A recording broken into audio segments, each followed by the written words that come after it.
आजिर पूरा ब्लॉग भितर शेष सीन सब डेंजरस थिला कौन पई कहूची सुनो। हेलो मु रंजन आउ मु ओडिशारू।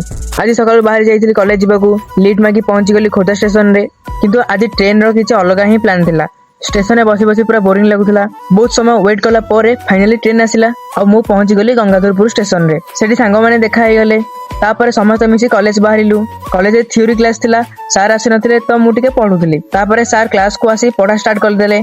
एपटे भोक बहुत जोर लागिलानी किंतु घंटारे टाइम जाउनी। किछि समय परे लंच टाइम हैला आउ आमे समस्त कैंटीन को आसिलु। आज मेन्यू रे थिला पोटल तरकारी पांपड़ आउ आचार। तापर आमे खाइबा स्टार्ट कर देलु। खाई सारिया परे थाली क्लीन करी पुणी क्लास को आसिलु। फोन को चार्जिंग रे लगेई पड़ू पड़ू 4टा बाजिगला।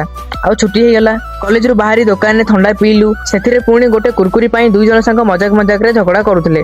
तापर आमे स्टेशन को आसिलु। ट्रेन आसीबा पर्यंत फ्री फायर खेलिलु। किछि समय परे ट्रेन आसिला आउ मु बसी पड़िली। आउ सेते बेले पुणी भोको तो मु सिंगड़ा किनि देली।